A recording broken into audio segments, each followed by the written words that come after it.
want to say a few words about what I understand at the moment by the words letting go. So I feel like letting go can take place on a few different levels, and a lot of this has been inspired by the recent exploration I've been doing in my spiritual practice and the teachers I've been reading from. So on one level, on a kind of micro level, letting go to me means releasing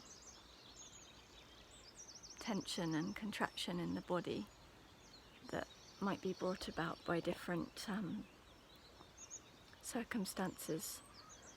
So something might trigger a physical response in me,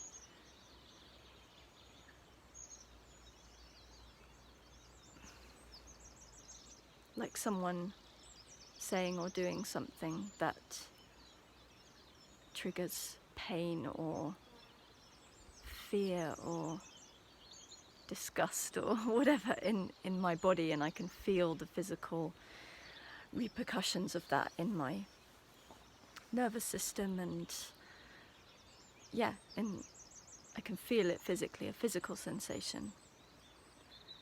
And when I notice that, I can either let it play out, or I can try to avoid it and pretend it's not happening, or I can let it go, I can allow it to be released. So that's one level of letting go. And that's like a moment by moment practice of becoming more and more aware of those triggers in my body.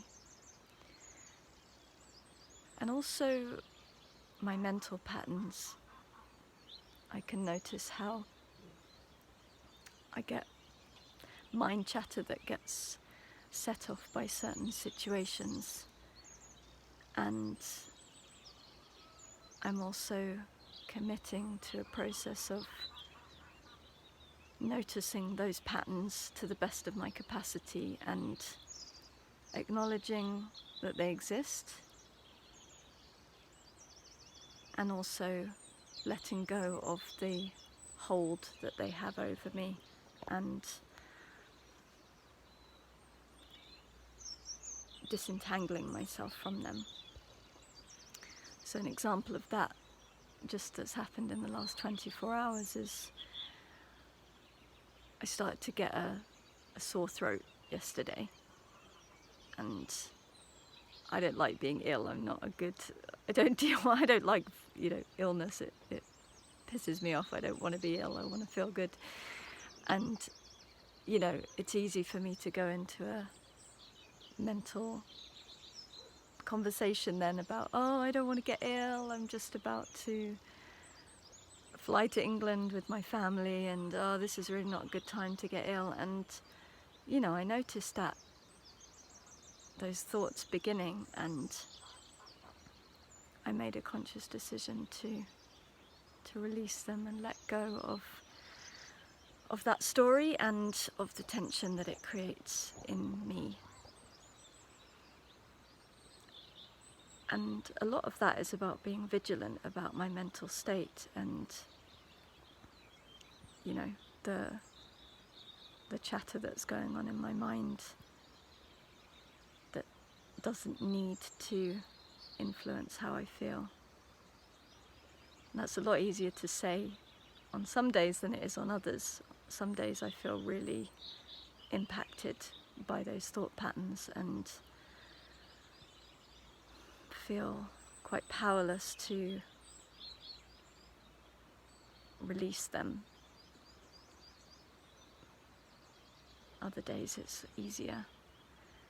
And part of that, I think, has to do with I'm going to open up another little theme here in my life right now, which is menstrual cycle awareness.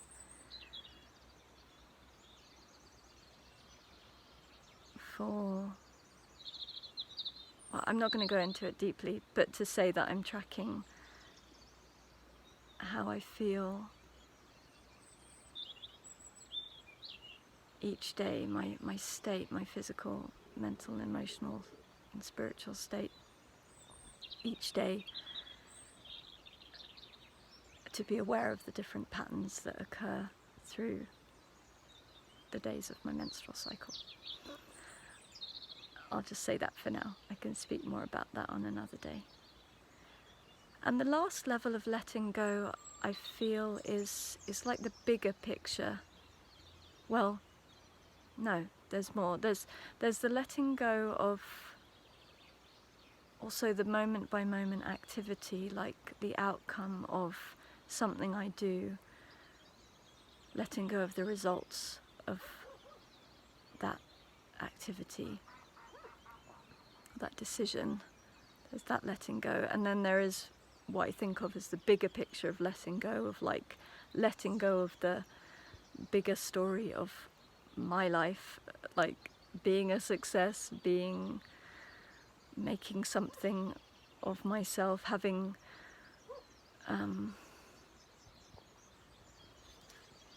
things work out, being able to tell a good story about my life. There's the letting go on that level. So what I've committed to, this intention that I've set, is about letting go on all those different levels, moment by moment, and also of the bigger picture. But actually, it's the moment by moment that is the important part, because that's where I'm living. I'm living in the present tense.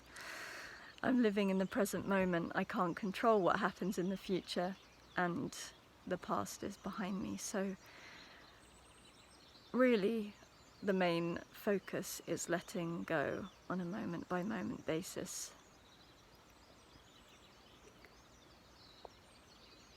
And so far that's been very liberating. And even the act of making these crazy, messy videos is part of that liberation and that unshackling of the shoulds. I'll leave it there for today.